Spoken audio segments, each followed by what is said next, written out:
Hello बच्चों। तो मैं हूं करण अनेजा और मैं आज आपका इस फिजिक्स के सेशन में बहुत स्वागत करता हूं। ठीक है, तो आज बच्चों हम लोग पढ़ने वाले हैं एक बहुत बढ़िया चैप्टर और इस चैप्टर का नाम है करंट इलेक्ट्रिसिटी। ठीक है, तो करंट इलेक्ट्रिसिटी आप लोग 10th में भी पढ़ चुके हो चैप्टर, तो 12th में अब हमें करंट इलेक्ट्रिसिटी में बहुत सारी नई नई चीजें पढ़नी है। ठीक है, तो सबसे पहली बात बच्चों, ये बात आप मान के चलो कि करंट इलेक्ट्रिसिटी जो चैप्टर है वो बहुत बहुत इंपॉर्टेंट और बहुत बहुत इजी चैप्टर है। ठीक है, ऐसा देखा गया है बेसिकली कि नीट के पेपर हों या और भी कोई कॉम्पिटिटिव एग्जाम्स हों जो 11th-12th के बाद ये 11th-12th में होते हैं बेसिकली बच्चों, उसमें देखा गया है कि बहुत ज़्यादा क्वेश्चंस आते हैं करंट इलेक्ट्रिसिटी चैप्टर के। इस तरीके का ट्रेंड चलता आया है। ठीक है, और साथ में जो क्वेश्चंस आते हैं वो करने वाले होते हैं, मतलब इजीली बच्चा उसको कर सकता है। तो इसलिए करंट इलेक्ट्रिसिटी को हमको बिल्कुल भी नहीं छोड़ना। ठीक है, तो फिर आज हम लोग पढ़ेंगे अपना एक प्यारा सा चैप्टर और चैप्टर इज करंट इलेक्ट्रिसिटी। ठीक है, बहुत बहुत इंपॉर्टेंट। इस चैप्टर को एकदम जोश से पढ़ना है अपन को। चलो, तो फिर चलते हैं करंट इलेक्ट्रिसिटी पे। So basically my dear friends, अगर मैं बात करूं इस चैप्टर करंट इलेक्ट्रिसिटी की, ठीक है, सबसे पहले हम लोगों को डिस्कस करना है कि करंट होता क्या है। ठीक है, तो सभी लोग हम 10 से पढ़ते आए हैं। ठीक है, सब हम लोग जानते हैं कि current is nothing but a rate of flow of charge. Current is nothing but a rate of flow of charge. ठीक है, और सिंस यहाँ पे बात आ रही है अब हमारी चार्ज की, मैं पहले डेफिनेशन लिख देता हूँ आपके सामने। तो current is defined as defined as rate of flow of charge।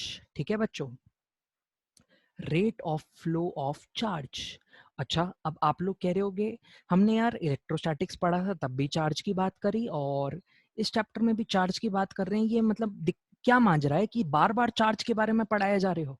ठीक है, तो बच्चों देखो, हमने इलेक्ट्रोस्टैटिक्स में एकदम अच्छे से विजुअलाइज कर रखा है कि electrostatic is a study of charges at rest. बच्चों क्या है study? Electrostatic is study of charge at rest. लेकिन यार इस चैप्टर में हम लोग पढ़ने वाले हैं चार्जेस को कि मूविंग बिहेवियर के बारे में। ठीक है, so basically when charge is flowing from a cross section, तो इस इवेंट को हम लोगों ने क्या नाम दे दिया? करंट। इस इवेंट को क्या नाम दे दिया हमने? करंट। क्लियर हो गई बात? इलेक्ट्रोस्टैटिक्स में हमने विजुअलाइज किया था सारी चीजें, जितने भी लॉज पढ़े थे, चाहे कूलम्स लॉ हो चाहे गॉस लॉ हो, वो सब हमने तब पढ़ा था जब चार्ज रुका हुआ था, रुके हुए बिहेवियर के बारे में पढ़ा था। इस केस में हम चलते हुए बिहेवियर के बारे में पढ़ेंगे और चलते हुए बिहेवियर, इस इवेंट को हम लोग क्या नाम देते हैं? करंट। समझ में आ गया बच्चों? तो याद रखना है आपको, करंट रुका हुआ नहीं होगा, करंट चलता हुए चार्ज की वजह से होगा। इस इवेंट को मैं कह रहा हूं करंट। ठीक है बच्चों, चलो बहुत बढ़िया। अच्छा, तो सभी लोग जानते हैं करंट जो होता है इसको हम ऐसे भी बोल सकते हैं, चार्ज फ्लो अपॉन टाइम। ठीक है, तो चार्ज फ्लो अपॉन टाइम, और इसको हम ऐसा बोल सकते हैं कि charge flow in a cross section, in a cross section. ठीक है बच्चों, charge flow in a cross section is current per unit time. चलो बहुत बढ़िया। तो ये अब आपको देखो, आप जानते हो इस बात को कि करंट जो है वो एक रेट है। करंट क्या है? एक rate of flow of charge. Current अपना जो है वो rate of flow of charge है।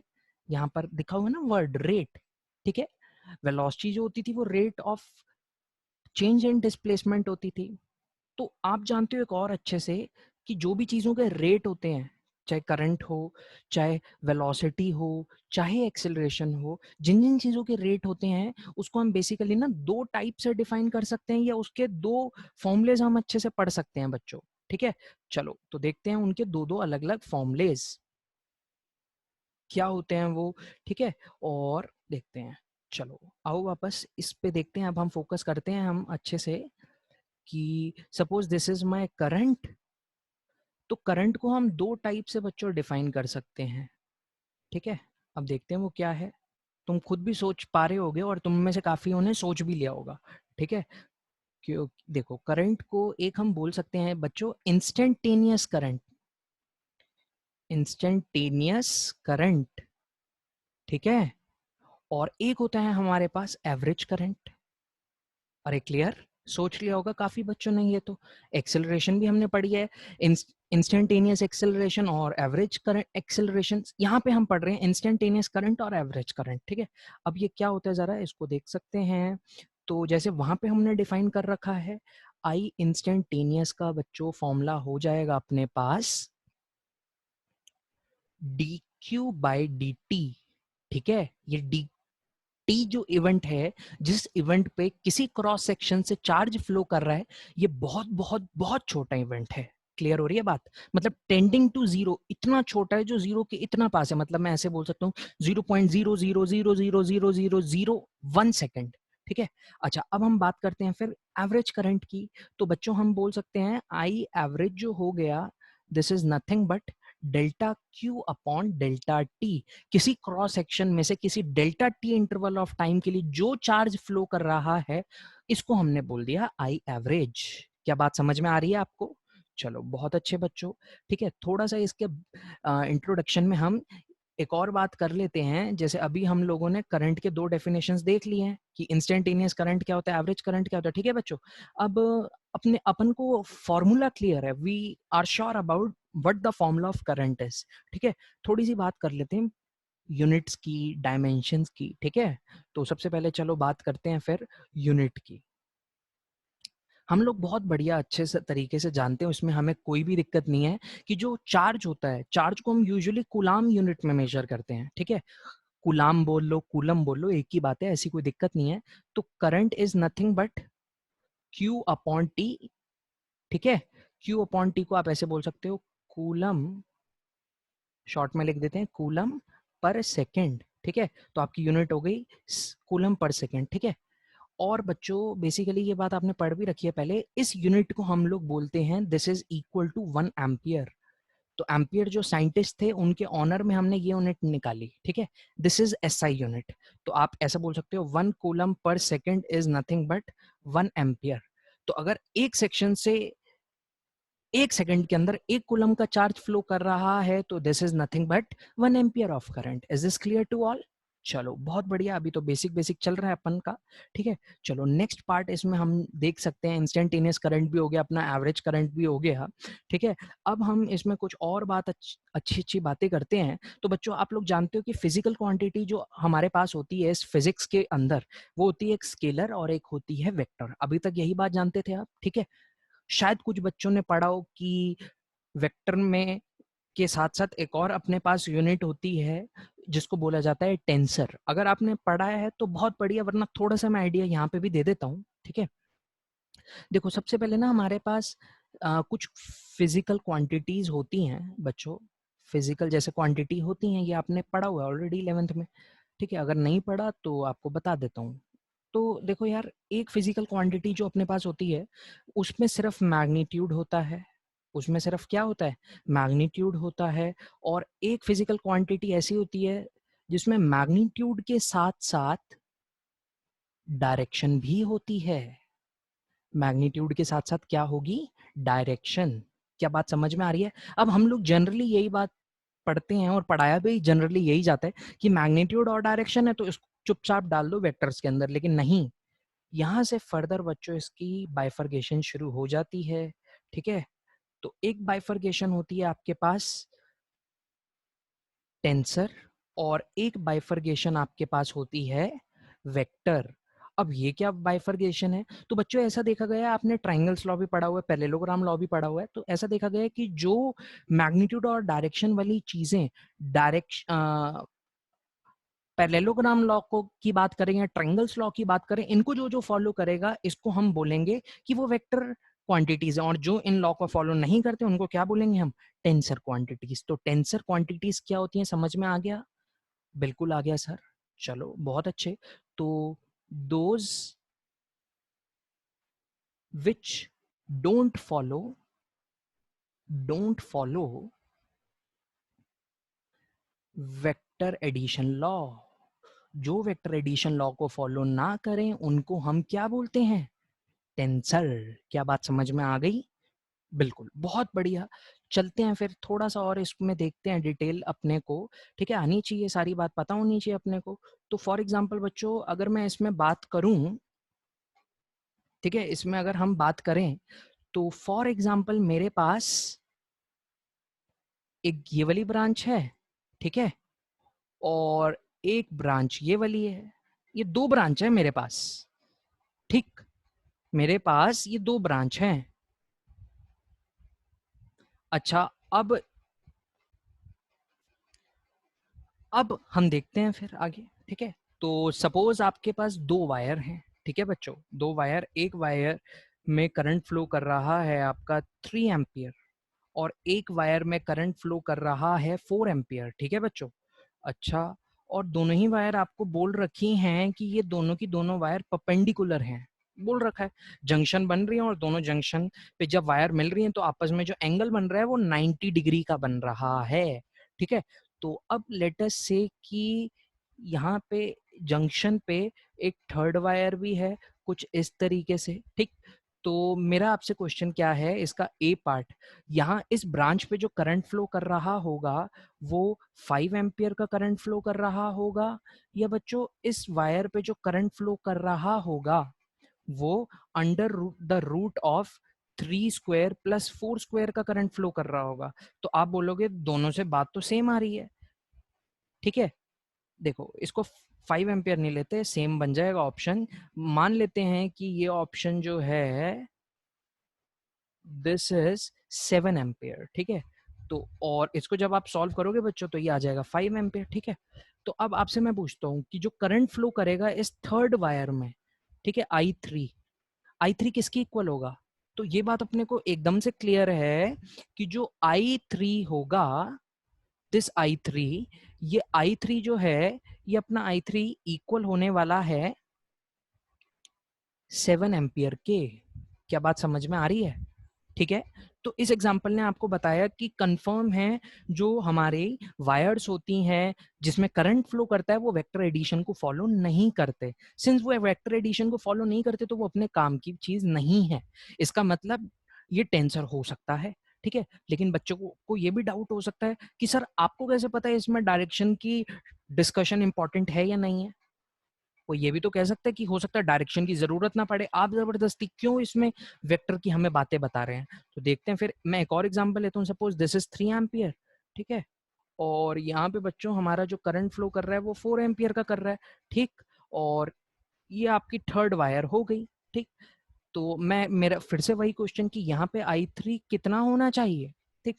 अब देखो यार, 3 एम्पियर इधर जा रहा है और इधर से 4 एम्पियर नीचे जा रहा है, तो बताओ इस वाली वायर में कितना करंट फ्लो करना चाहिए? जी बिल्कुल सही सोच रहे हो आप, मुझे पता है मैक्सिमम बच्चे यहाँ बोल रहे होंगे कि सर यहाँ पे तो देखते ही पता चल रहा है कि 1 एम्पियर का करंट आ रहा होगा। बिल्कुल, तो इस एग्जांपल से आपको पता चल गया कि देखो मैंने इस 4 एम्पियर के जैसे ही 4 एम्पियर वाले पार्ट में डायरेक्शन को रिवर्स कर दिया तो मैग्नीट्यूड भी बदल गया। इसका मतलब मैग्नीट्यूड डायरेक्शन दोनों ही करंट में इंपॉर्टेंट हैं।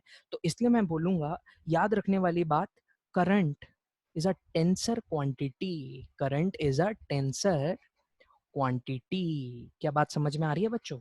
बहुत इंपॉर्टेंट है ये बच्चों को समझ में ही नहीं आता, लेकिन तुमने तो अच्छे से डिटेल कर लिया इसका, इसकी पूरी पीएचडी तुम्हें पता चल गई कि क्यों करंट को मैंने टेंसर क्वांटिटी बोला और टेंसर क्वांटिटी एक्चुअल में होता क्या है।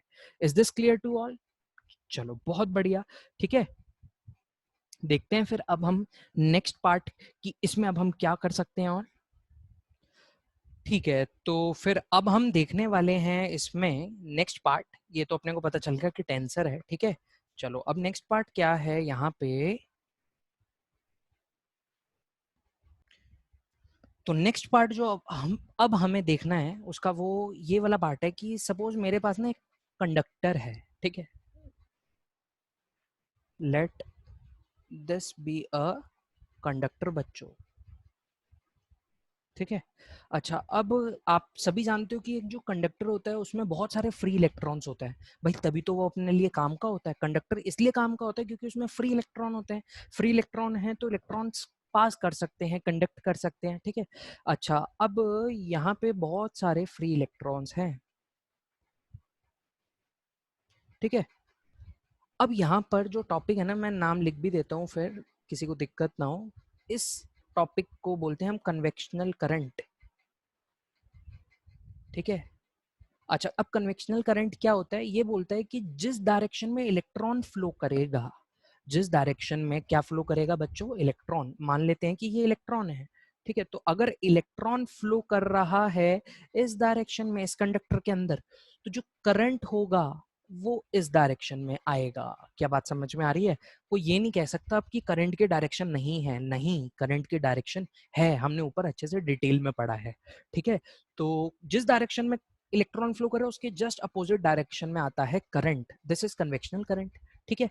अच्छा, अब आप भी जानते हो कि इसको आप इस तरीके से भी कह सकते हो कि सपोज ये अपना वही वाला कंडक्टर, समझने के लिए, ठीक है, समझने के लिए सिर्फ ऐसा कह सकते हो, क्या कह सकते हो कि इसके पास ये प्रोटॉन है, ठीक है, ये क्या है, प्रोटॉन। तो अगर इस डायरेक्शन में प्रोटॉन फ्लो कर रहा है तो करंट भी इसी डायरेक्शन में होगा, ठीक है।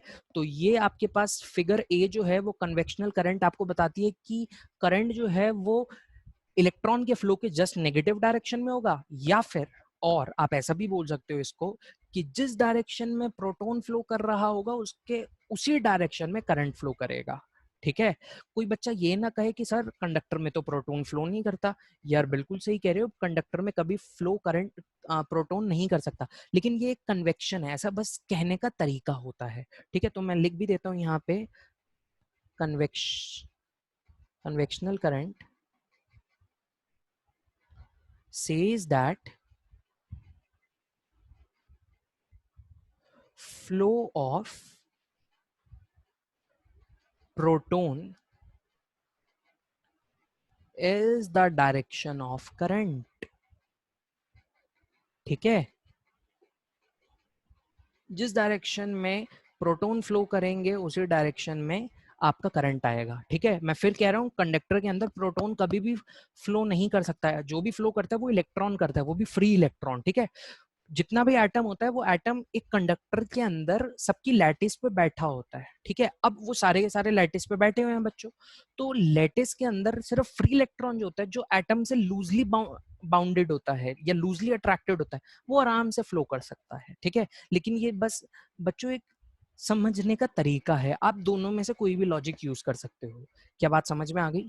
बहुत बढ़िया, ठीक है। तो हम लोगों ने कन्वेक्शनल करंट नाम का टॉपिक भी पढ़ लिया।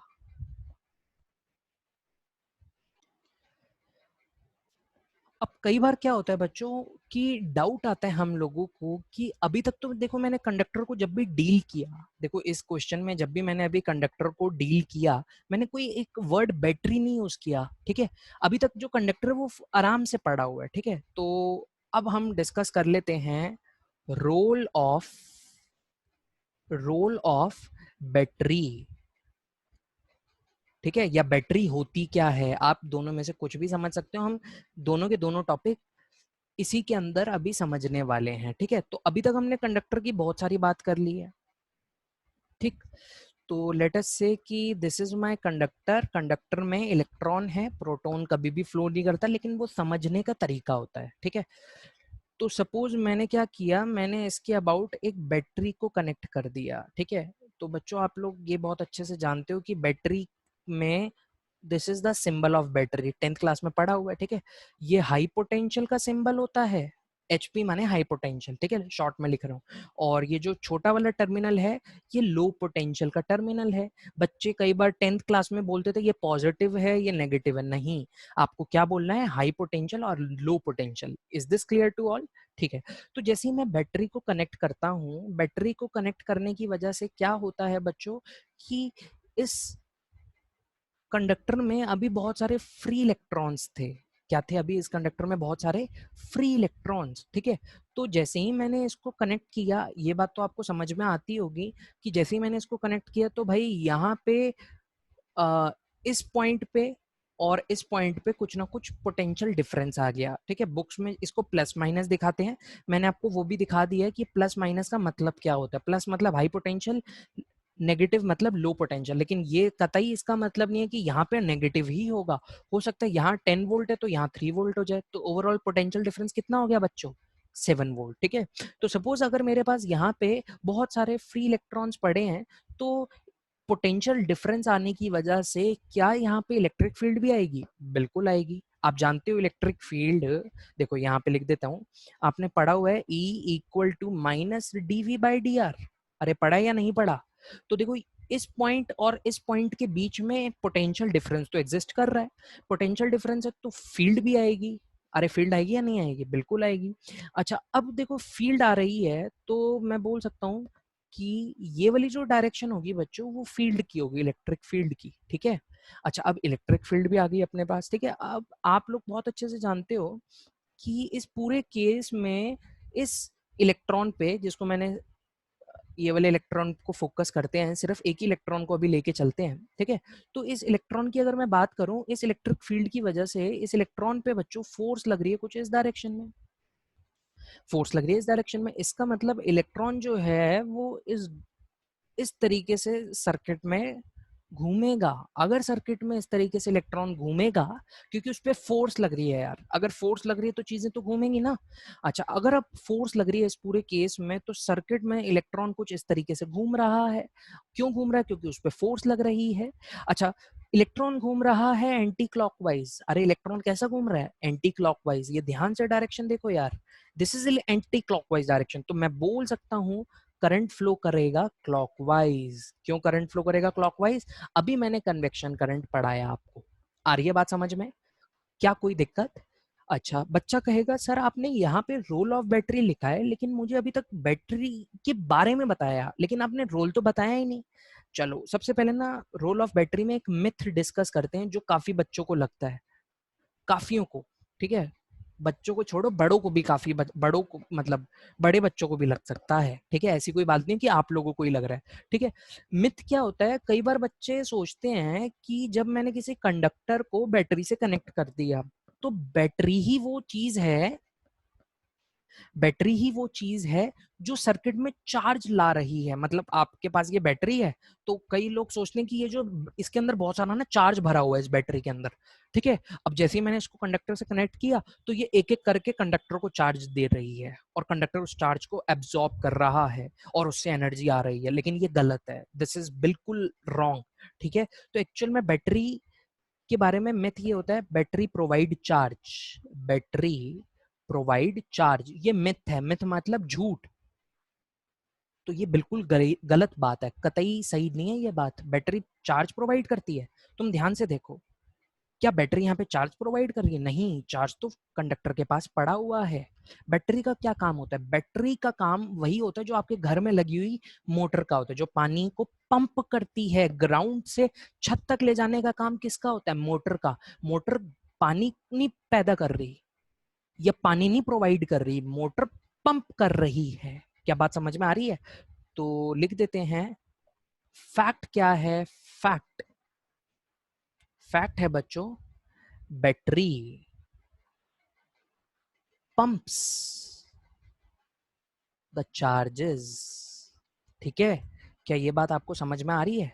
इसको समझने में कोई दिक्कत?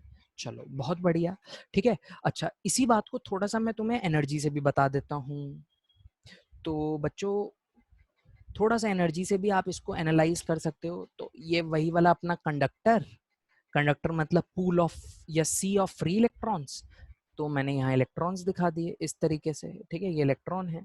अब मैंने इसको कनेक्ट कर दिया फिर से अपनी बैटरी से इस तरीके से, ठीक है। अच्छा बहुत आसान टॉपिक है, एकदम मजा आना चाहिए, मतलब पढ़ के सारी दिमाग में चीजें बननी चाहिए, पिक्चर बनना चाहिए, अच्छा ये ऐसे, अच्छा वो ऐसे, इस तरीके से, ठीक है। चलो अच्छा अब देखो यार, इस केस में अगर मैं बात करूं तो यहाँ पे मान लेते हैं कि ये पॉजिटिव पोटेंशियल है या नेगेटिव पोटेंशियल, मतलब हाई पोटेंशियल और लो पोटेंशियल, ठीक है। सिंस ये रेजिस्टेंस लेस वायर है, हम यहाँ पे बेटा ये अजम्पशंस मान के चल रहे हैं कि जितनी भी कनेक्टिंग वायर्स होती हैं वो रेजिस्टेंस लेस होती हैं, क्लियर, ठीक है। तो यहाँ पे मान लेते हैं कि जीरो पोटेंशियल है और यहाँ मान लेते हैं कोई वी पोटेंशियल है। क्या बात समझ में आ रही है? इलेक्ट्रिक फील्ड बताओ किधर है? इलेक्ट्रिक फील्ड इस डायरेक्शन में है, ये बात हमें पहले भी पता थी, ठीक है। अच्छा अब ध्यान से देखो, इस पॉइंट से यही वाले इलेक्ट्रॉन की बात करें, मैं चाहता हूं कि तुम इस इलेक्ट्रॉन को फोकस करो, ठीक है। तो जब तुमने फोकस किया है इसको या इमेजिन किया है इसको, तो ये वाला इलेक्ट्रॉन जो है वो ये वाला इलेक्ट्रॉन क्या कर रहा है, इस पॉइंट से इस पॉइंट पे इस इलेक्ट्रॉन की एनर्जी कितनी है। देखो फॉर्मूला क्या होता है, formula is of energy is qv, यही तो होता है फॉर्मूला पोटेंशियल एनर्जी का। तो यहाँ पे एक इलेक्ट्रॉन के पास जो एनर्जी है वो ईवी है, ईवी। ठीक है बच्चों, और अगर मैं यहाँ पे बात करूं तो यहाँ पे एनर्जी है 0, ये एनर्जी और ये भी एनर्जी। ठीक है, तो बच्चा सोच सकता है कि सर ये ईवी एनर्जी थी, यहाँ ई एनर्जी है। अच्छा तुम कंफ्यूज ना होना प्लीज कि ये इलेक्ट्रॉन पे नेगेटिव साइन क्यों नहीं लिया। अगर तुम्हें ऐसी दिक्कत आ रही है तो मैं प्रोटॉन लेके भी समझा सकता हूँ। ठीक है, तो तुम ऐसा साइन मत लेना, चाहे इलेक्ट्रॉन हो प्रोटॉन हो, अपने को साइन इस टाइम नहीं ले कंसीडर करना। ठीक है, कर भी लो तो कोई दिक्कत नहीं है। तो देखो यहाँ इलेक्ट्रॉन पे एनर्जी थी ईवी, यहाँ एनर्जी आ गई 0। क्लियर। तो देखो इस पॉइंट से इस पॉइंट पे गया तो एनर्जी का लॉस हुआ, एनर्जी का क्या हुआ बच्चों, लॉस। अच्छा बच्चा कह रहा है भाई एनर्जी तो गायब होगी लेकिन गई कहाँ। एक्चुअल में यही एनर्जी कंडक्टर ने एब्जॉर्ब करी, या तो उसने लाइट की फॉर्म में या साउंड की फॉर्म में, कंडक्टर आवाज भी तो कर सकता है ना, या लाइट की फॉर्म में या साउंड की फॉर्म में या हीट की फॉर्म में आपको लौटा दी, या कोई मैकेनिकल एफर्ट की फॉर्म में आपको लौटा दी। पंखा चल रहा है, ठीक है, इलेक्ट्रॉन आए, पंखे को इलेक्ट्रॉन ने एनर्जी भर भर के दी, भर भर के दी, भर भर के दी, और क्या किया, क्या किया उसने, पंखे ने एनर्जी ली और उस एनर्जी को मैकेनिकल एनर्जी में कन्वर्ट करके आपको हवा दी। क्या ये बच्चों आपको समझ में आ रही है बात। देखो ए टू जेड आपके दिमाग में ना पिक्चर चलनी चाहिए कि ये ऐसा क्यों हो रहा है। हम रटने नहीं आए, हमें समझनी है चीजें। ठीक है, चलो, तो इस केस में हमें ये बात तो समझ में आ गई कि आप यहाँ पर अब एक नोट डाल के बच्चों और लिख सकते हो। तो यहाँ पे एनर्जी प्रोवाइड कौन कर रहा है, बैटरी। तो आप ऐसा बोल सकते हो, battery is a source of energy, battery is a source of energy. और दूसरा नोट बच्चों आप यहां पर ये भी दे सकते हो, पहला नोट, दूसरा note, charges are the carrier of energy. ये दोनों नोट आपको समझ में आने चाहिए। अब देखो इसको मैं दिखाता हूं आपको। तो एक बात तो अपने को क्लियर है कि बैटरी वो सोर्स है, वो जरिया है जिससे सर्किट में एनर्जी आ रही है। ठीक है, और एनर्जी सर्किट में घूम कैसे रही है, उसके पीछे जो वर्ड है वो है चार्ज। चार्ज की वजह से इस पॉइंट से इस पॉइंट पे जाने में एनर्जी का प्रवाह हो रहा है, एनर्जी का फ्लो हो रहा है। तो मैं बोल सकता हूँ कि इलेक्ट्रॉन या कोई भी चार्ज, चाहे प्रोटॉन हो, वो एक चार्ज कैरियर का काम कर रहा है, वो एनर्जी कैरियर का काम कर रहा है। क्या बात अपने को क्लियर है, इसको समझने में कोई दिक्कत नहीं है। ठीक है, चलो, तो हम लोगों ने ये बेसिक बेसिक बातें कर ली। उम्मीद करते हैं आपको यहाँ तक दिक्कत नहीं होगी। और बच्चा साथ साथ नोट्स भी बना रहा है, notes banana is highly highly important. ठीक है, हाईली इंपॉर्टेंट क्यों है, हाथ से लिखोगे तो उतने टाइम के लिए ज्यादा आपको मेमोराइज रहेंगी चीजें, इसलिए ऑलवेज ट्राई किया करो कि नोट्स अपने हाथ से लिखो। ठीक है, चलो आगे देखते हैं फिर। ठीक है,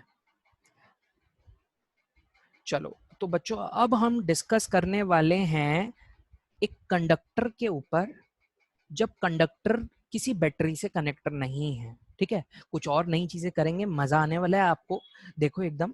ठीक है, अच्छा तो बच्चों देखो इस पूरे केस में सपोज ये आपका ना एक कंडक्टर है, लेट अस से दिस इज अ कंडक्टर।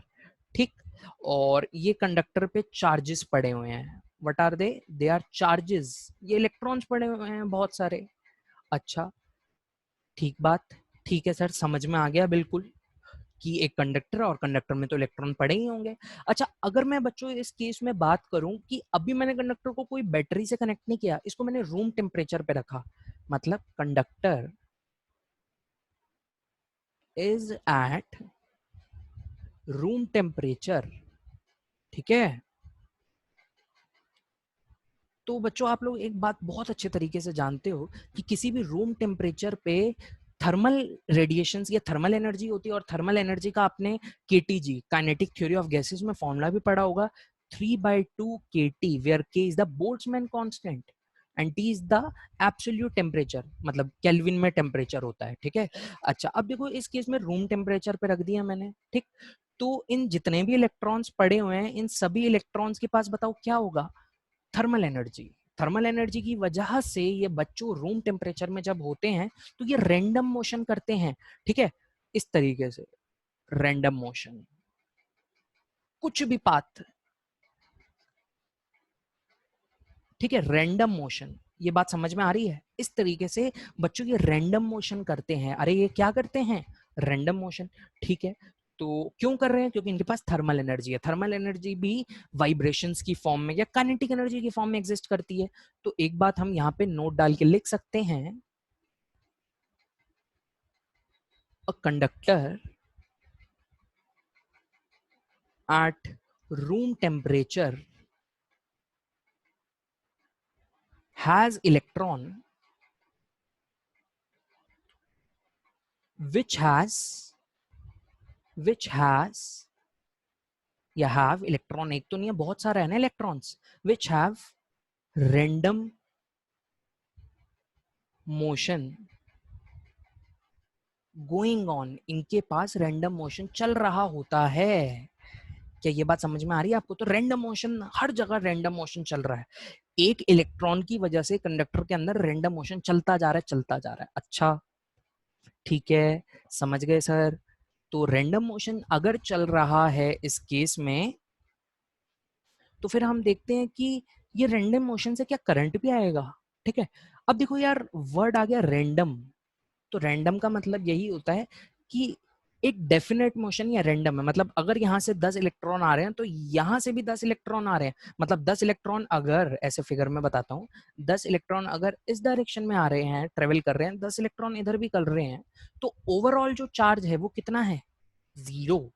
तो ओवरऑल चार्ज फ्लो नहीं कर रहा, चार्ज बच्चों ओवरऑल फ्लो नहीं कर रहा, ठीक है। जो भी चार्ज फ्लो कर रहा है वो रैंडम मोशन की वजह से 0 है। क्लियर है? तो अच्छा, ये बात तो समझ में आ गई। तो आप ऐसा भी बोल सकते हो, नेक्स्ट नोट डाल के, random motion do not generate any current. अगर ऐसा होता तो करंट बनाने में हम लोग इतना मेहनत क्यों खर्च करते, अगर रैंडम मोशन से ही तो करंट आ जाता, ठीक है। ठीक है, random motion do not generate any current in the circuit, ठीक है। अच्छा तुम भी ये सोच रहे होगे कि सर इतना डीप में क्यों जा रहे हैं। एक्चुअल में इसको हम बोलते हैं बच्चों microscopic, microscopic view of conductors, ठीक है। तो मैं आपको जो भी बातें बता रहा हूँ ना, वो माइक्रोस्कोपिक व्यू बता रहा हूँ, ठीक है। सरफेशियल व्यू नहीं बता रहा। पेनिट्रेट कर चुके अब हम कंडक्टर के अंदर एकदम, ये अपना कंडक्टर ऐसे इमेजिन करो, ये अपना कंडक्टर और मैं कंडक्टर के अंदर एकदम पेनिट्रेट कर चुका हूँ, ठीक। चलो, तो हमें यहाँ तक तो समझ में आ गया। तो रैंडम मोशन हो रहा है, इस वजह से कोई भी करंट फ्लो नहीं कर रहा। क्या बात समझ में आ रही है? अच्छा, इसमें थर्ड पॉइंट एक और जो बच्चे को नोट करना चाहिए, बताओ खुद से सोच के, average velocity of electron due to random motion कितनी होनी चाहिए बच्चों? खुद से सोचो भाई, उसके पास इफेक्टिव ट्रेवलिंग कितना है, इफेक्टिव डिस्प्लेसमेंट कितना हो रहा है। रैंडम मोशन है ना, वापस कोलिजन करके आपस में टकरा रहे हैं इलेक्ट्रॉन, वापस वहीं पहुंच गया। तो एक्चुअल में अगर मैं बात करूं, एवरेज वेलोसिटी जो होती है इस रैंडम मोशन ऑफ इलेक्ट्रॉन की, वो 0 होती है बच्चों। याद रखो इस बात को। क्या, क्यों 0 होती है? वो समझ में आ रहा है? अच्छा ये भी ध्यान दो, क्या 0 है, एवरेज वेलोसिटी या एवरेज स्पीड? Average velocity. एक पॉइंट और लिख लो, कंफ्यूजन ना हो, या इसी में ऐड कर लो, don't consider average speed to be 0। Average velocity 0 है भाई, एवरेज स्पीड 0 नहीं है। क्यों सर, ऐसा क्यों बोल रहे हो आप? ऐसी बात तो हमें समझ में नहीं। तो देखो यार, मैंने इस इलेक्ट्रॉन को जब कंसीडर किया था, इलेक्ट्रॉन इस तरीके से रैंडम पाथ लेके वापस इधर ही आ गया था, क्या उसने डिस्टेंस भी जीरो ट्रेवल किया? नहीं। तो जब डिस्टेंस जीरो ट्रेवल नहीं किया तो डिस्प्लेसमेंट, अच्छा डिस्प्लेसमेंट तो जीरो है लेकिन डिस्टेंस जीरो नहीं ट्रेवल किया तो एवरेज स्पीड क्यों जीरो हो गई फिर? इस वजह से। क्लियर? कोई दिक्कत? बहुत बढ़िया।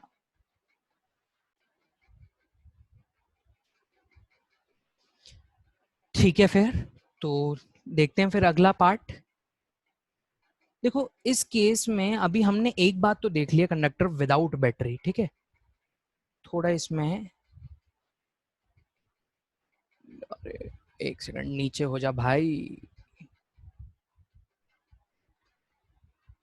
हाँ अब ठीक है ना। तो बच्चों अभी तक हमने नोट्स बहुत सारे देख लिए हैं इस केस में, ठीक है। अब हमें एक और चीज देखनी है, बहुत बहुत इंटरेस्टिंग है, ठीक है। सपोज ये आपका वही कंडक्टर था और इस कंडक्टर के मैंने इस क्रॉस सेक्शन की बात करूंगा, ठीक है। तो मोशन जो था वो रैंडम मोशन था। मोशन कैसा था? रैंडम मोशन, ठीक है। तो यहाँ के जितने भी इलेक्ट्रॉन्स पड़े हुए हैं वो इस डायरेक्शन में लेटस से रैंडम मोशन की वजह से जा रहे हैं, ठीक है। और इधर के जितने इलेक्ट्रॉन हैं वो रैंडम मोशन की वजह से इस डायरेक्शन में जा रहे हैं। क्या बात समझ में आ रही है? ठीक है। तो देखो रैंडम मोशन है तो ऐसा समझो तुम कि अगर 10 इलेक्ट्रॉन राइट साइड में पड़े हैं और 10 इलेक्ट्रॉन लेफ्ट साइड में पड़े हैं तो एक पर्टिकुलर इंस्टेंट पे इस क्रॉस सेक्शन ऑफ कंडक्टर से, मतलब छोटा सा सेक्शन ऑफ कंडक्टर, ये पूरा कंडक्टर है, ठीक है। ये सब 10 इलेक्ट्रॉन लेफ्ट जा रहे हैं तो 10 इलेक्ट्रॉन राइट आ रहे हैं। तो ओवरऑल चार्ज कितना है बच्चों? ओवरऑल चार्ज कितना रहा? जीरो। अरे कितना ट्रेवल किया ओवरऑल चार्ज? जीरो। तो इसीलिए मैंने बोला I equal to zero due to random motion. इस तरीके से आप सोच सकते हो। तो जब आपने बैटरी नहीं लगाई, रैंडम मोशन होने की वजह से चार्ज बच्चों कितना होगा? जीरो। क्या ये आपको बात समझ में आई? इसको समझने में कोई दिक्कत? क्लियर है? चलो चलते हैं फिर आगे। तो अभी हमने कंडक्टर को विदाउट बैटरी देखा है, अब देखते हैं कंडक्टर को विद बैटरी, ठीक है। तो देखते हैं इसको। तो सपोज बच्चों ये अपना केस है कंडक्टर का विद बैटरी वाला, ठीक। अच्छा तो इस पे अब व्यू सही है, ठीक है। अच्छा अब देखो इस केस में जैसे ही मैंने इसको बैटरी से कनेक्ट किया कुछ इस तरीके से, एक बात अपने को जो क्रिस्टल क्लियर है कि यहाँ पोटेंशियल V, यहाँ पोटेंशियल जीरो, ठीक है। इलेक्ट्रिक फील्ड की जो डायरेक्शन होगी बच्चों वो इस डायरेक्शन में होगी, ठीक है। This is the direction of electric field. अच्छा इस छोटे से इलेक्ट्रॉन पे अगर मैं एक छोटे से इलेक्ट्रॉन को देखूं तो इस छोटे से इलेक्ट्रॉन पे जो फोर्स लग रही होगी वो इस डायरेक्शन में लग रही होगी और करंट सर्किट में कुछ ऐसे घूम रहा होगा। ऐसे करंट घूम रहा होगा या इलेक्ट्रॉन घूम रहा होगा? इलेक्ट्रॉन। करंट तो जस्ट इसके अपोजिट घूम रहा होगा। करंट कैसा घूम रहा है बच्चों? करंट ऐसा घूम रहा है। ये बात मैं पहले भी बता चुका हूँ, अभी अभी थोड़ी देर पहले, ठीक है। तो अपने को इलेक्ट्रिक फील्ड भी पता चल गई और अपने को फोर्स भी पता चल गई, ठीक है। इसमें तो कोई दिक्कत नहीं होनी चाहिए। तो कंडक्टर बैटरी का काम क्या है कि चार्ज को पंप करना। चलो ठीक है। अच्छा अब ये बताओ जैसे ही मैंने इस बैटरी को कनेक्ट कर दिया इस कंडक्टर से, क्या रैंडम मोशन जीरो हो गया? सोच के बताओ। मैंने क्या बोला? जैसे ही इस बैटरी को मैंने कंडक्टर से कनेक्ट किया क्या रैंडम मोशन जीरो हो गया? सोच के बताओ। अरे कैसे जीरो हो सकता है भाई? देखो रैंडम मोशन का कॉज क्या है? कॉज ऑफ रैंडम मोशन क्या है? कॉज ऑफ रैंडम मोशन क्या था? हाँ तुम्हें पता है, सही बोल रहे हो तुम लोग, सही सोच रहे हो। रैंडम मोशन का जो कॉज है वो है इसकी थर्मल एनर्जी। क्या थर्मल एनर्जी रूम टेम्परेचर की या टेम्परेचर की वजह से एनर्जी जीरो हो गई? नहीं। तो रैंडम मोशन भी अभी एग्जिस्ट कर रहा होगा, ठीक है। रैंडम मोशन भी एग्जिस्ट कर रहा होगा लेकिन अब फर्क क्या आया? अब मैंने बैटरी से कनेक्ट कर दिया तो बैटरी से कनेक्ट करने की वजह से अब मोशन दो हो रहे होंगे। एक तो रैंडम मोशन हो रहा होगा और एक इलेक्ट्रिक फील्ड की वजह से जो फोर्स लग रही है इलेक्ट्रॉन पे राइट डायरेक्शन पे। तो मोशन रैंडम और इलेक्ट्रिक फील्ड दोनों की वजह से होगा। तो अब इस स्पेशल केस में आपको कुछ और माइक्रोस्कोपिक लेवल पे चीजें देखनी है, ठीक है। तो बच्चों देखो अब इस केस में रैंडम मोशन जब हो रहा था वो तो अभी भी चलता रहेगा कुछ इस तरीके से, ठीक है। इससे ये इलेक्ट्रॉन टकरा भी गया, फिर ऐसे, फिर ऐसे, फिर पीछे गया, फिर आगे गया, ठीक है। मैं इतना सही इमेज बनाता हूँ सपोज, तो देखो इस पॉइंट और इस पॉइंट के बीच में क्या इफेक्टिव डिस्प्लेसमेंट आई या नहीं आई? बिल्कुल आई सर, आपने बिल्कुल सही बताई है भाई, डिस्प्लेसमेंट तो आई। लेकिन अब ध्यान से सोचो, डिस्प्लेसमेंट जो ये वाली बच्चों मेरे आई है वो किस डायरेक्शन में आई है? सर डिस्प्लेसमेंट तो हमारी इलेक्ट्रॉन पे बात करें उस डायरेक्शन पे आई है जिस पे फोर्स लग रहा है, या मैं यूं कहूं कि इलेक्ट्रिक फील्ड के जस्ट अपोजिट आई है। क्या समझ में आया? जी बिल्कुल। तो बेसिकली यहां पर मैं ये बात नोट डाल के बोल सकता हूं, रैंडम मोशन देखो बच्चों अभी भी चल रहा है। ये रैंडम मोशन क्यों चल रहा है? थर्मल एनर्जी की वजह से। इसमें ये इलेक्ट्रॉन दूसरे इलेक्ट्रॉन्स के साथ टकरा भी रहा है, तो टकराने की वजह से ही तो रैंडम मोशन आ रहा है, ठीक है। तो मैं नोट डाल के लिख सकता हूँ व्हेन, फिर ये भी समझाऊंगा कि ये क्यों समझना इंपॉर्टेंट है, मतलब अगर नहीं समझते तो ऐसा क्या हो जाता। When battery connected to conductor both random motion as well as motion due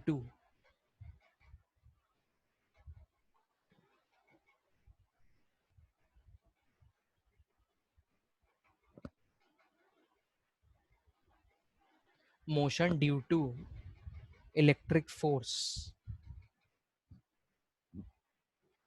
takes place, ठीक है। तो दोनों की वजह से मोशन हो रहे हैं, लेकिन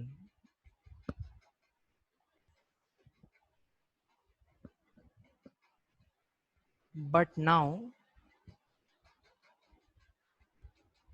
there will be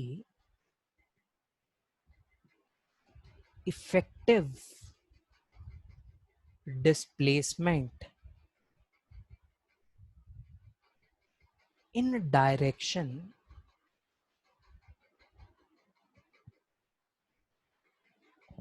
of in direction opposite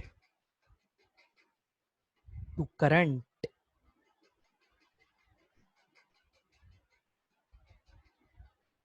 ठीक है। और इसकी वजह से आपके सामने क्या आता है बच्चों? करंट। अरे क्या आता है? करंट। क्या बात समझ में आ गई? इसको समझने में कोई दिक्कत? ठीक है, तो जो इफेक्टिव ड्रिफ्ट हो रही है उसकी वजह से सर्किट में आ जाता है करंट। क्या क्लियर हुआ या नहीं हुआ? ठीक है, चलो तो थोड़ा सा इसमें और भी बात करते हैं। फिर ये बात तो अपने को क्लियर होनी चाहिए, बिल्कुल बेसिक बेसिक बातें चल रही हैं अभी। देखो एक पिक्चर चल रही है पूरे, आपको जब मैंने एक्सप्लेन करना शुरू किया एक पिक्चर चल रही है आपके दिमाग में, ऐसा ही नहीं कि मैंने यहाँ से टॉपिक उठा के इसको जोड़ दिया, नहीं, एक पिक्चर चलनी चाहिए अपने दिमाग में, ठीक है। अच्छा, तो यहाँ तक क्लियर है सर, ठीक है। अब देखो यार इस केस में इफेक्टिव, जो आप ऐसा समझ सकते हो कि इलेक्ट्रॉन की वजह से मोशन तो अभी भी रैंडम हो रहा है, लेकिन रैंडम होने की वजह से अब साथ साथ इलेक्ट्रॉन ड्रिफ्ट भी कर रहा है। This is highly important. Electron अब क्या कर रहा है? साथ साथ drift. This is very much highly important. और अपना काम बन गया, अपने को जिस डायरेक्शन में इलेक्ट्रॉन को फ्लो करवाना है, अरे भाई तभी तो करंट आएगा सर्किट में इफेक्टिव, ठीक है। तो अब यहाँ पर आप ऐसा एक और नया अच्छा सा नोट लिख सकते हैं, the effective displacement of electron due to field is known as drift. इसको ड्रिफ्ट बोला गया, ड्रिफ्ट, ठीक है। और अब यहाँ पे एक मैं नई टर्म आपके सामने इंट्रोड्यूस करने जा रहा हूं, drift velocity.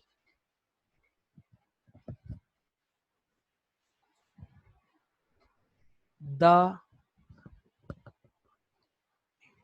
effective displacement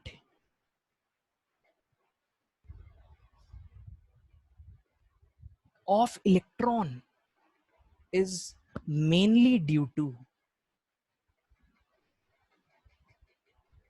velocity, and this is drift velocity. ये ड्रिफ्ट वेलोसिटी है बच्चों, ठीक है। अगर ड्रिफ्ट वेलोसिटी ना होती क्या सर्किट में करंट आता? नहीं आता सर जी। ड्रिफ्ट वेलोसिटी किसकी वजह से आई? सर इलेक्ट्रिक फील्ड की वजह से आई। तो अपने को ये क्लैरिटी होनी चाहिए, ठीक है। तो ये जितना भी मोशन हो रहा है, इसको मैंने मोशन को बोला ड्रिफ्ट, और ये जो वेलोसिटी है भाई, इस पॉइंट से इस पॉइंट तक पहुंचने में कुछ तो समय लगेगा, डिस्प्लेसमेंट भी है अपने पास, तो उस डिस्प्लेसमेंट को समय से डिवाइड कर दूंगा मैं, तो मेरे पास क्या आ जाएगा? ड्रिफ्ट वेलोसिटी, ठीक है। ड्रिफ्ट वेलोसिटी ही वो कंपोनेंट है जिसकी वजह से क्या आ रहा है बच्चों? सर करंट आ रहा है सर्किट में। हाँ, क्लियर? चलो बहुत बढ़िया, हमने ड्रिफ्ट वेलोसिटी भी समझ लिया। ड्रिफ्ट वेलोसिटी क्या होता है सर, लेकिन अभी अंदर से ना फील नहीं आ रही अपने को कि ड्रिफ्ट वेलोसिटी क्या है। कोई बात नहीं है बच्चों, तो इसके लिए एक प्रैक्टिकल वर्ल्ड का एग्जांपल लेते हैं हम फिर, ठीक है। इसके लिए प्रैक्टिकल वर्ल्ड का ना हम एक एग्जांपल लेते हैं, देखते हैं फिर। तो देखो सपोज अपने पास ना ये दो टाइप के दो ग्राउंड हैं, दोनों ही आपस में एक दूसरे के साथ साथ हैं। चलो आओ हम चलते हैं, जब हम बचपन में खेल रहे होते थे बैट बॉल, या फिर बैट बॉल नहीं खेलते, आज हम खेलते हैं फुटबॉल, ठीक है। तो सपोज यहाँ पे ये वॉकिंग वाला ग्राउंड होता था, तो अंकल आंटी बोलते थे भाई यहाँ पे नहीं खेलना अपन को, ऐसे तो बोलते थे अंकल आंटी कि नहीं खेलना यहाँ पे क्रिकेट, ठीक है। तो सपोज यहाँ पर हम फुटबॉल खेल रहे थे, अंकल आंटी आए बोलने लग गए नहीं बच्चों यहाँ इस ग्राउंड में मत खेलो, तुम बगल वाले ग्राउंड में चले जाओ, ठीक है। यहाँ हम लोगों के दोस्त लोग खड़े हुए हैं, ठीक है। तो अब क्या हो रहा है कि अब ऐसा समझो कि जैसे अंकल आंटी आ गए भाई, अब हम लोग को तो जाना पड़ेगा, उन्होंने बोल दिया, तो ये अपनी जो फुटबॉल है ये फुटबॉल आ गई अपनी, ठीक है। तो हम लोगों ने डिसाइड किया कि ठीक है हम बगल वाले ग्राउंड में जाते हैं, मतलब ये ग्राउंड अगर ग्राउंड वन है तो ये अपना ग्राउंड टू है, ठीक है। तो अब जब हम ग्राउंड वन से ग्राउंड टू में जा रहे हैं तो डिसाइड हुआ कि हम जरूर जाएंगे, लेकिन हम अपनी गेम को नहीं रोकेंगे, ठीक है। तो गेम को मतलब धीरे धीरे ये बॉल को जैसे इस प्लेयर को पास किया, इसने इस प्लेयर को पास किया, इसने यहाँ पर एक और प्लेयर खड़ा हो गया, इसने उसको पास किया, और फाइनली बॉल जो है वो ग्राउंड टू पे चलेगी। तो बॉल देखो इफेक्टिव ड्रिफ्ट हो रही है ग्राउंड वन से ग्राउंड टू की तरफ। क्या उसने रैंडम मोशन खत्म कर दिया? नहीं, एक्चुअल में यही ड्रिफ्ट वेलोसिटी है। क्या फील आई? जी बिल्कुल सर, बिल्कुल आई। तो यहाँ पे ड्रिफ्ट वेलोसिटी ने ग्राउंड वन से ग्राउंड टू तक पहुंचाने का काम किया। हमारे करंट के केस में ड्रिफ्ट वेलोसिटी करंट पैदा कर रही है। क्या पैदा कर रही है? करंट। क्लियर हो गई बात? What is drift velocity? कोई दिक्कत? पक्की बात? चलो, तो अब हमें फिर नेक्स्ट टॉपिक देखना है, ठीक है। फिर अब चलते हैं हम एक्सप्रेशन ऑफ ड्रिफ्ट वेलोसिटी पे। अभी तक हमने समझा ड्रिफ्ट वेलोसिटी होती क्या है, ठीक है। चलो अब देखते हैं what is the expression for drift velocity. तो बच्चों सपोज मैं फोकस करता हूं सिंपली एक इलेक्ट्रॉन पे, ठीक है। मैं इस इलेक्ट्रॉन पे फोकस कर रहा हूं। ऐसा मान लो कि ये अपना कंडक्टर है, और इस कंडक्टर की वजह से मैंने सिस्टम में इस तरीके का बैटरी लगा रखा है, ठीक है। अब देखो इसकी वजह से जैसे हम लोग जानते हैं कि जो हमारा इलेक्ट्रॉन है वो इस डायरेक्शन में फ्लो करेगा, ये बात जानते हैं हम। इलेक्ट्रिक फील्ड जो है वो इस डायरेक्शन में, ठीक है। चलो अब देखो मान लो कि मैं इलेक्ट्रॉन पे फोर्स निकालूं, मैं इलेक्ट्रॉन पे क्या निकालूं? फोर्स। फोर्स का मैग्नीट्यूड निकालूं, तो आप लोग मुझे पता है क्या बोलोगे?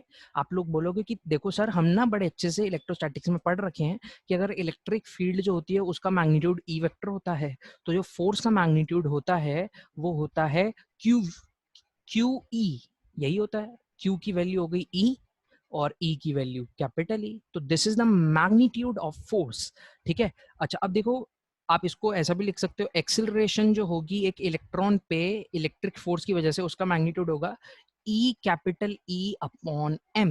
Is this clear? अरे हुआ या क्लियर नहीं हुआ? ठीक है।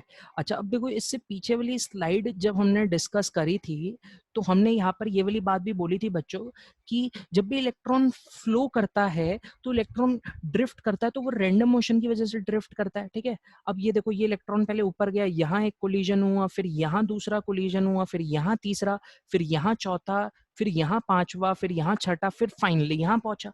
अब जरा ध्यान से सोच के बताओ कि जब ये इलेक्ट्रॉन कोलिजन कर रहा है तो कोलिजन एक पर्टिकुलर रेट से हो रहा होगा या डिफरेंट डिफरेंट रेट से हो रहा होगा? मतलब पहला कोलिजन T1 टाइम पे, दूसरा कोई T2 टाइम पे, तीसरा कोई T3 टाइम पे। तो T1, T2, T3 अलग अलग हो सकते हैं। मतलब बेसिकली ये नहीं कि T1 अगर 2 सेकंड है तो T2 को 1 सेकंड बाद ही कोलिजन हो रहा है, ऐसा तो नहीं है। ठीक है। तो जब भी इस टाइप से काम होता है, अब हम बेसिकली इस केस में मान लेते हैं कि ये वाला इलेक्ट्रॉन पहले इधर गया और जब इधर कोलिजन हुआ तो इन दोनों कोलिजन के बीच में जो एवरेज टाइम लगा, ठीक है, एक नई टर्म आने वाली है इसमें, ये आपको एज इट इज समझनी चाहिए। ठीक है, अच्छी टर्म है, इजी है। ठीक है। अब जो टर्म आ रही है आपके सामने बच्चों, देखते हैं इस टर्म को। इस टर्म का नाम होता है, एक सेकेंड, इस टर्म का जो नाम है यहीं लिख देता हूं, ये बोलते हैं टाउ। टाउ मतलब होता है रिलैक्सेशन टाइम। रिलैक्सेशन टाइम, आपको रिलैक्स नहीं करना, आपको पढ़ाई करनी है। ठीक है। कभी रिलैक्सेशन, रिलैक्स सुन के रिलैक्स ना करने लग जाना। अच्छा, टाउ होता है बच्चों रिलैक्सेशन टाइम। ठीक है। तो रिलैक्सेशन टाइम का मतलब क्या होता है कि average time between any two successive collisions. ठीक है, average time between any two successive collisions. तो सपोज मैं एक छोटे से इंटरवल के लिए एवरेज मान के चल रहा हूं। मैं ऐसा मानता हूं, suppose suppose electron just start motion, motion, ठीक है, जस्ट स्टार्ट किया, जस्ट जस्ट। तो जस्ट मतलब इनिशियल वेलोसिटी बच्चों कितनी? जीरो। बहुत सही, इनिशियल वेलोसिटी इज जीरो। और साथ में मैं बच्चों यहाँ पर ये भी बात बोल सकता हूँ कि इनिशियल वेलोसिटी जीरो है, एक्सिलरेशन अपने पास मैग्नीट्यूड है इसका E, capital E by M. Confusion ना हो, एम को मैं लिख देता हूँ, ये मास ऑफ इलेक्ट्रॉन है। ठीक है। और अब मैं कोलिजन के बाद देखना चाहता हूँ कि उसकी फाइनल वेलोसिटी कितनी हो गई। तो जो टाइम है मैंने उसको मान लिया टाउ। ठीक है। तो फॉर्मूला अपने पास आ गया, वी ड्रिफ्ट। इस ड्रिफ्ट, इसी की वजह से तो कोलिजन हो रहा है ना, यहां से यहां तक जाने में। ठीक है। तो मैं बच्चों इसको बोल सकता हूं, V drift equal to u plus A T, क्योंकि a तो कांस्टेंट है। अरे a क्या है? कांस्टेंट ही तो है, इनटू t। लेकिन u तो जीरो है। तो अब वैल्यूज को पुट किया तो अपने पास आ गया e, capital E by M E tau is equal to v drift. ये आपका ड्रिफ्ट वेलोसिटी का फॉर्मूला हो गया। एक बहुत बहुत बहुत इंपॉर्टेंट फॉर्मूला, मतलब फर्स्ट फॉर्मूला आपके सामने आ गया है, ड्रिफ्ट वेलोसिटी का फॉर्मूला। हमें हर हालत में ये फॉर्मूला याद होना चाहिए। ठीक है, very very important, very very very important formula, याद रखना है इस फॉर्मूले को हमें। ठीक है, ड्रिफ्ट वेलोसिटी का फॉर्मूला आप ऐसा भी इसको लर्न कर सकते हो, relation between drift velocity and electric field. Electric field. ठीक है बच्चों, कोई दिक्कत तो नहीं इसको समझने में? चलो ठीक है। तो हमने रिलेशन बिटवीन ड्रिफ्ट वेलोसिटी और इलेक्ट्रिक फील्ड समझ लिया। ठीक है, ड्रिफ्ट वेलोसिटी और इलेक्ट्रिक फील्ड में क्या रिश्ता है वो ये फॉर्मूला बता रहा है। ठीक है, चलो टाउ क्या होता है जल्दी से रिवाइज करके बताओ, टाउ क्या होता है? सर रिलैक्सेशन टाइम, मतलब दो कंजिक्यूटिव कोलिजन के बीच का जो एवरेज समय है उसको मैंने रिलैक्सेशन टाइम बोला। थोड़ा सा और नोट डाल के आप लिख लो, बाकी अभी मैं आगे डिस्कस करूंगा तो आपको और अच्छे से क्लियर होगा। Tau is property of material. Tau जो है बच्चों वो मटेरियल की प्रॉपर्टी है, कुछ मटेरियल के की डेंसिटी ऑफ इलेक्ट्रॉन बहुत बहुत बहुत ज्यादा है, कुछ की बहुत बहुत कम है, तो जिसमें कम है उसमें कोलिजन में टाउ उतना ही ज्यादा बड़ा रहा होगा, और जिनके पास पास चिपके हुए हैं उनमें जरूर टाउ बहुत बहुत छोटा रहा होगा। तो ये मटेरियल की प्रॉपर्टी पे है, वेरी वेरी इंपॉर्टेंट पॉइंट। ठीक है, थोड़ी और इस टाउ के बारे में हम डिटेल आपके साथ आगे शेयर करते हैं। ठीक, तो ये हमने रिलेशन देख लिया, अब थोड़ा और रिलेशन देखते हैं फिर। अब जो रिलेशन आने वाला है ये रिलेशन है आपका एक और relation, relation between drift velocity and current. Relation between drift velocity बच्चों और किस में आ रहा है अब रिलेशन, करंट में आ रहा है। तो देखते हैं अब ये क्या काम होगा। ठीक है, तो पहले तो सबसे पहले ये मान लेते हैं कि ये अपना वही बैटरी से कनेक्ट था। ठीक है, कोई दिक्कत तो नहीं इसको समझने में।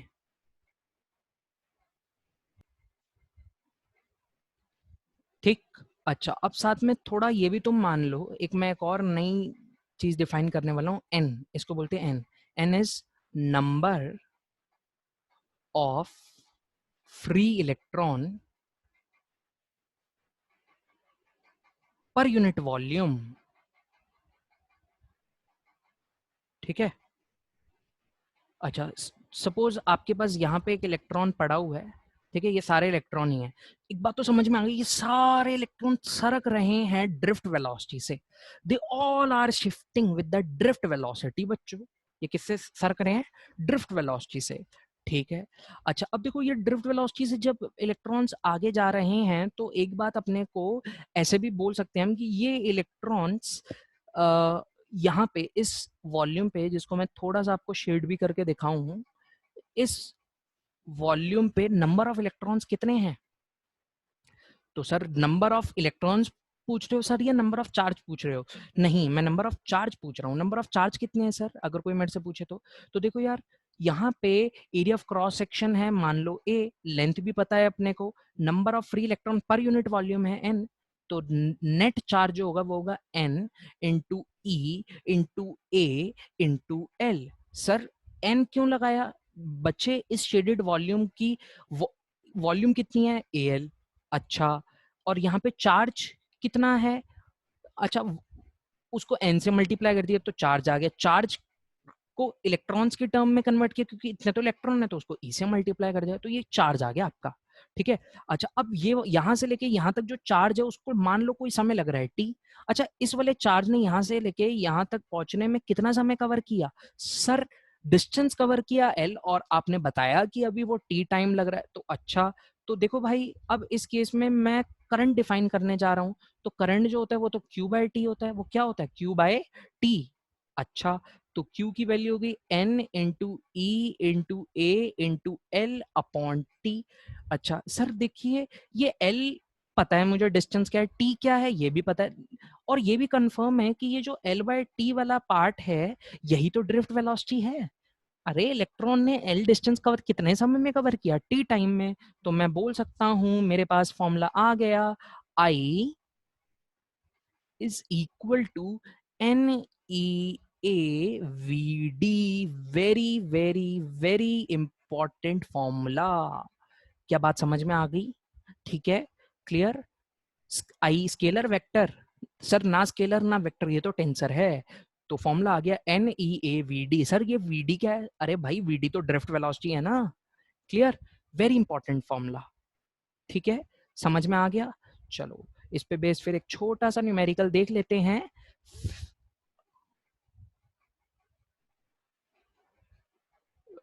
एक सेकंड बच्चों, हाँ, तो छोटा सा इस पे एक न्यूमेरिकल भी देख लेते हैं हम लोग। तो शुरू करते हैं फिर अपना एग्जाम्पल। अच्छा ठीक है सर, करवाइए एग्जाम्पल।